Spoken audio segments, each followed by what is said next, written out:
Flight AI-171 was one of thousands each year making the popular journey between Western India and the UK. On board, preparing for their 9.5-hour flight, were 230 passengers and 12 crew members. We are in the airport, just boarding. Awaiting them on the other side were their families and friends. It should have touched down at London's Gatwick Airport at around 6:30 local time. It would have been a moment for so many to reunite with their loved ones, but that moment never arrived. Breaking news coming in regard to a plane crash that has taken place in Ahmedabad. 242 passengers and crew on board that flight. Those on board were 53 Britons. There appear to be no survivors.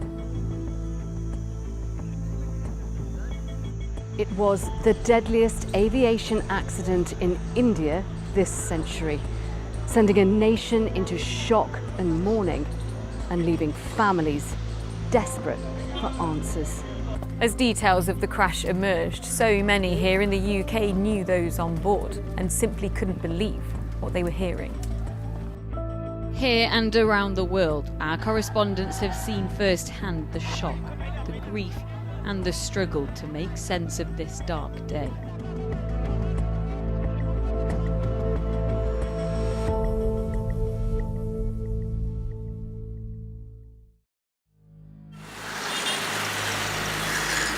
Gujarat, Western India. A state with a population similar to the whole of the UK. Air India operates a busy schedule between London and its largest city, Ahmedabad. The two places have close ties, and it's a common route for those visiting family and friends or working. Those were among the reasons why passengers boarded AI-171 in the early afternoon of Thursday, the 12th of June. Seconds into their journey, the plane lost altitude. The Boeing 787 Dreamliner, laden with fuel, exploded on impact just beyond the runway.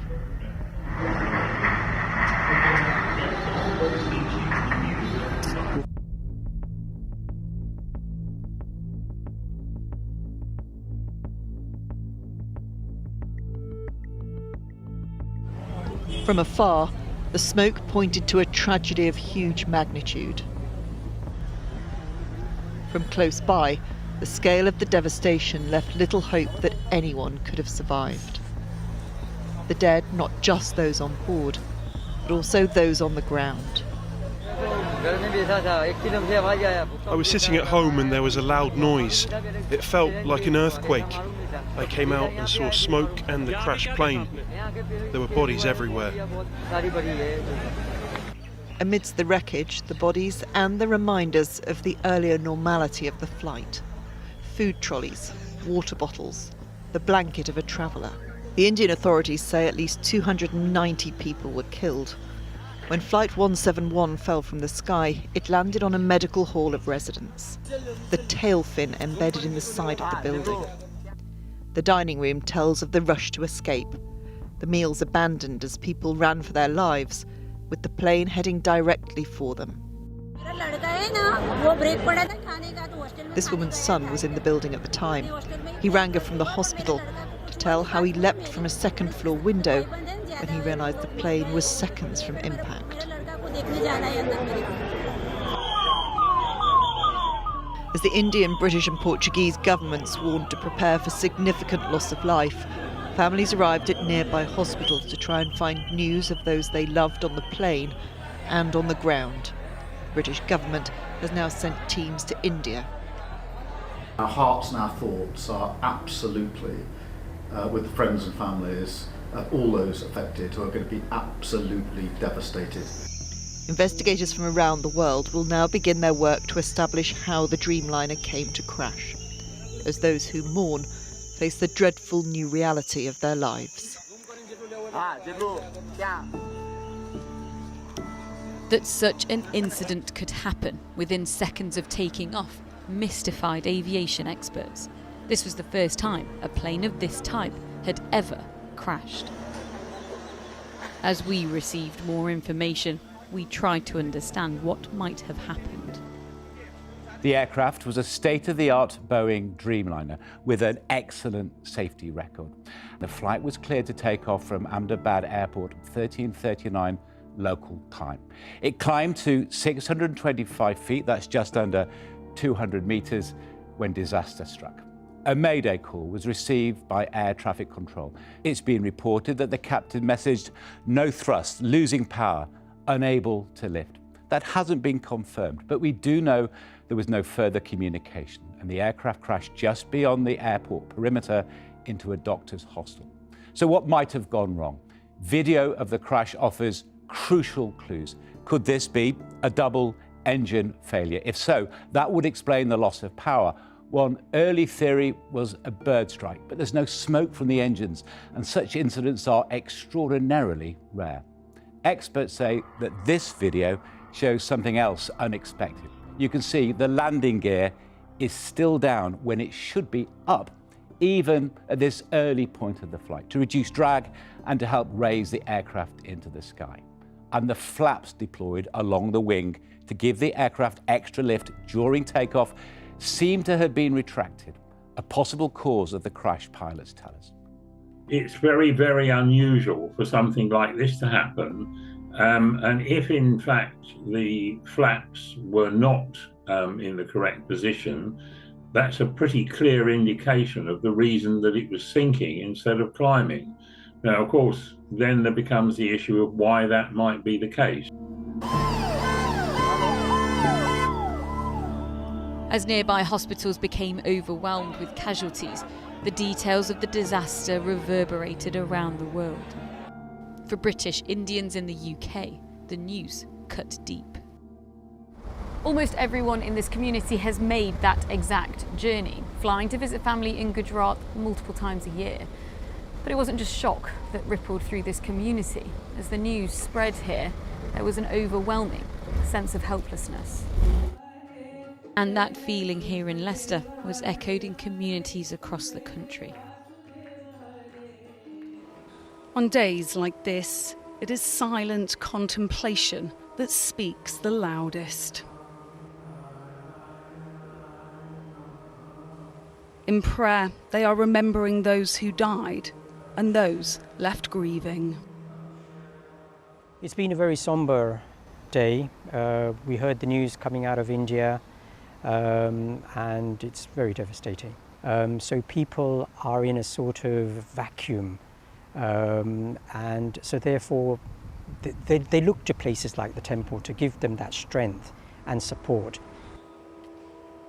Neasden in northwest London has the largest Hindu temple in Britain. The borough is home to a large Indian population. This evening, special prayers are going to be held here to remember those who have died. This is something that will be happening all over the country in the coming days. At this temple in Crawley in West Sussex, they're still waiting to hear if they have lost loved ones. As you can see, there's not many people who've turned up today because they're still trying to understand whether any of their family members were on board. Communities all across the country are feeling their loss.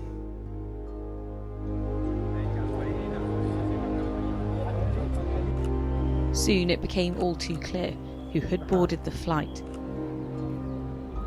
Rarely in modern times have we seen such a large loss of British life at once. Pratik Joshi had been working in the UK. He returned to India to bring his wife, Dr. Komi Vyas, and 3 young children to start a new life here. Raksa Moda died alongside her toddler grandson, Rudra, and her daughter-in-law, Yasha Kamdal. They were from Wellingborough in Nottinghamshire and were returning to the UK after the funeral and cremation of Raksa's late husband, who died in April with cancer. We are in the airport, just boarding. Married couple Fingal and Jamie Greenlaw Meek ran a spiritual wellness centre and yoga studio in London. They'd shared this video talking excitedly about their trip to India just before they boarded today's flight. Two 20-year-old sisters, Heer and Dear Baxi, had travelled from their homes in London to Ahmedabad to surprise their grandmother for her birthday. Their cousin described Dear as charming, who was always bound by family.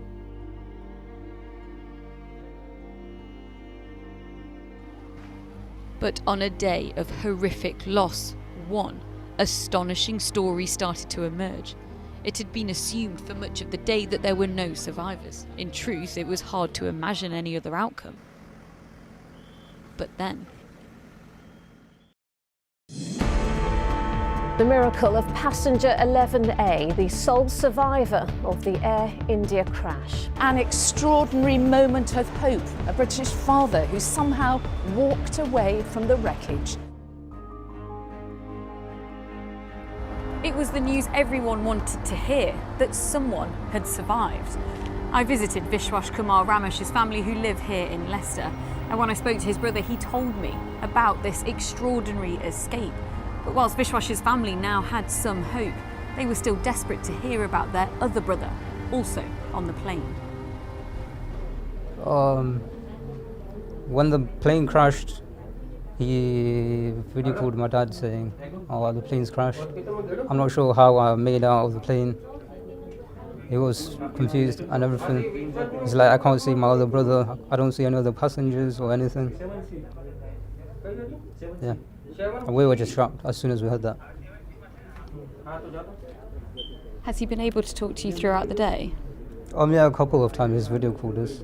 How does he sound? Sounds strong. And well. How are your family? Even though he survived, yeah, it's a miracle. Like, still worried about our other brother, my other brother. And your other brother's name? Ajay Kumar Ramesh. Were they on the plane together? Yeah, they were. They were both sat on the exit doors. When did you last speak to Ajay? I last spoke to him yesterday afternoon. He's like, "I'll see you tomorrow." Those were his last words to me. I was supposed to go and pick him up at Gatwick Airport today.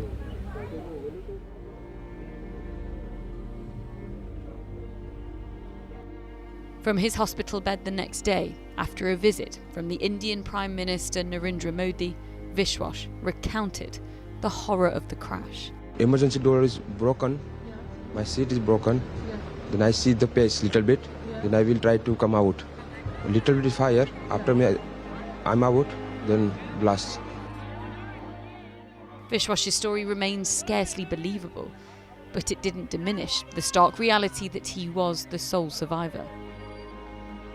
In Ahmedabad, family members faced the anguish and pain of having to identify the bodies of the other passengers. It is the awful moment the last shred of hope is taken away. For family after family at this hospital today, confirmation their loved ones were on board, their bodies loaded into ambulances and driven away for burial. But the fate of some families is even worse, like that of Akil Nanabawa and Hannah Varaji and their daughter Sarah, who were travelling home to Gloucestershire. Akil's cousin must now wait for the result of a DNA test after their bodies couldn't be identified. We were very, very close, like he was like a brother to me. And, we had some big ambitions and plans. And having to wait for the DNA tests, how much harder does that make things? It's more cruel. It's more cruel. It's not normal. It's not like not a normal human being can see those bodies. For the families affected, the uncertainty and the unanswered questions that surround it are only making their grief more painful. And the pain was felt thousands of miles away in Britain. In Leicester, I spoke to Altaf Taju, His father Adam and his mother Hasina had been in Gujarat to celebrate Eid. They'd been on a video call to him the night before the flight. I've just been to my dad's house. Not good. I went there. I sat in my dad's seat. I felt the seats. I felt where my mum sits.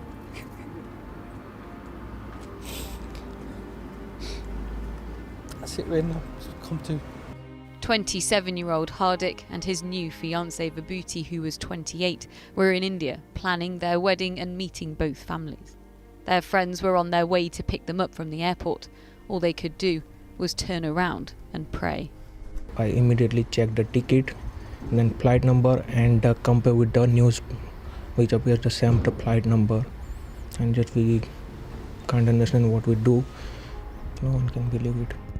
This morning we decided to set up a small shrine. Hardik volunteered here twice a week. We're like a family here, and it's like losing a member of the family. Do you feel like they were just starting off their life together? They're just right at the beginning of their new chapter. It's all come to an end. Amidst the stories of loss in Ahmedabad, we found one more remarkable tale of escape. This is my original ticket. It was 12th of June, EI 171. Rahul Joshi was originally booked on the plane that crashed. He changed his ticket when a friend asked if they could travel together on a different flight. He flies home to London tonight instead. He forced me to change my ticket, and really I saved my life. God saved me, and my friend saved me. Such stories, though, were few and far between. It was already a tearful farewell, but when Jayshree-Ben Patel's family saw her off at the airport on Thursday, they couldn't know it was her last goodbye. She was flying to London to begin a new life with the husband she'd married just 2 months ago. Today, outside a hospital, her family waited to receive her remains after a DNA test positively identified them. She was really kind, really popular and down to earth. She was the pride of our community. It was the first time she was going to meet her husband in the UK, and she died in the plane crash. We are heartbroken that we have lost such an amazing woman. They were among dozens of victims' families continuing their desperate wait for updates. The anxious relatives of those who've died in this crash continue to gather both inside and outside this hospital. It is hot, it is chaotic. There are rumours that some of the bodies that have been DNA tested are to be released today, but there is also just a complete lack of information.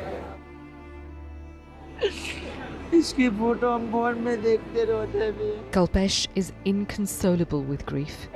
His younger brother, 15-year-old Akash, was not a passenger on the flight, but among those who lost their lives on the ground. A routine afternoon break beneath a tree near his family's tea stall, ending in tragedy. हम दोनों ही भाई थे। एकदम से पाँखे आता है ना, विमान का वो मेरे भाई के ऊपर आके गिरे। मेरे भाई वहीं से उसको लगी ना चोट, मेरे भाई भागने तो गया पर मेरे भाई को चोट लगी ना तो वापस वहीं पे सो गया और वापस अकस्मात ऐसा ही हो गया। मेरा भाई अभी उठ नहीं पाया मेरा भाई। Akash's mother tried desperately to save him, but the flames were too fierce. She's in intensive care, recovering from serious burns. मेरे मम्मी को अभी पता नहीं है, मेरी मम्मी को बताए तो मेरी मम्मी भी हमको छोड़ के चली जाएगी, इसलिए मैं मेरी मम्मी को नहीं बताती। For days, Kalpesh has been one of many caught in a slow and agonizing wait here, each passing hour deepening the pain. कल भी ऐसे बोल रहे थे हम दे देंगे पर आज कल भी पूरा दिन निकल गया, आज भी पूरे दिन निकल गया। मेरा भाई 5 दिन से अभी हमको दिखने भी नहीं देते। This morning, that wait finally ended. The family inviting us to witness the moment Akash's remains were returned to them. An outpouring of pent-up emotion raw and unfiltered, as grief turned to ritual. The finality of his death and the burden of that sorrow shared by his entire community, who came to see Akash's final journey through his neighbourhood and to say goodbye. His father, desperate for one last glimpse of his young son, begging for his coffin to be opened so he could see his face.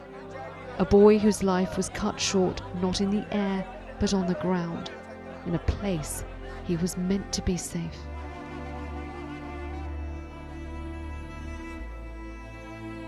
She was the life of both of our families. She was the life of the community. An older brother, a father figure, a best friend. She wasn't just my niece, she was my everything. Akil, Hannah and little Sarah were on their way home to Gloucester after a surprise visit to India. They never made it. It's our mothers who are hurting, we're hurting. My father is hurting. He hasn't slept, he's been at the hospital, and he is devastated. All he wants is his kids. That's all he wants. We want our brothers and sisters and our niece to be with us. It is a loss compounded by the torturous scenes being played out at the city's main hospital, where, like Akil and Hannah's families, relatives sit day after day waiting for the remains of their loved ones to be returned after DNA testing so funerals can be arranged. In Islam is once you pass away, you bury them straight away. But more than 72 hours after they were told the bodies of Akil, Hannah and Sarah would be handed over to them, they are still waiting. What we were told was that there isn't a single individual body that's intact. Like, why is it taking 72 hours to process DNA? No, I want them now. I want the British government to come now and help us, support us. They say they feel utterly abandoned. What do you think of the British government's response? Appalling. Appalling. What response? They haven't contacted me once, or they haven't even been down to the DNA centre or the hospital. And this is what hurts us the most. Give us answers. The Foreign Office has told us they have a reception centre at a hotel. Not good enough, say the family. All we needed was one central point just outside the hospital. We needed something there on the ground. Akil's family invited ITV News to the airport as Hamza arrived from the UK to be reunited with them in India. He'd hoped British officials would greet him first.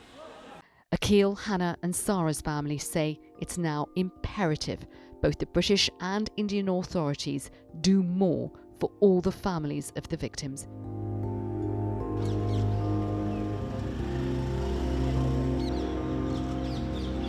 The black box and the cockpit voice recorder have now been found, and investigators are currently at the scene working their way through the evidence. But so far, nothing conclusive on what may have caused this crash.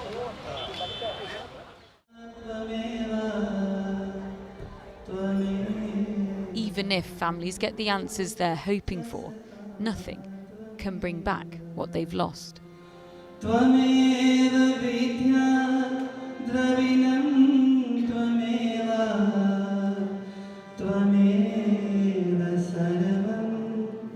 Deepa Ben says she'll always remember her mother's laugh and how she loved to sing. I said, no, she's not in that flight, she must be in another flight. My mind and heart was not believe me. But after 2 days, I thought all the negative phone calls and they no, need to do something, we need to do prayer. Do you feel closer to your mum when you pray? Yes, I feel closer to my mom when I pray, yeah, true. What does that give you? They give me the strength. I feel lucky, like she lived her life very happily. Yeah, I miss her a lot. She is my mom, always miss her. But we can't do anything because she can't come back and I'll always miss her. But we should pray and spread positivity.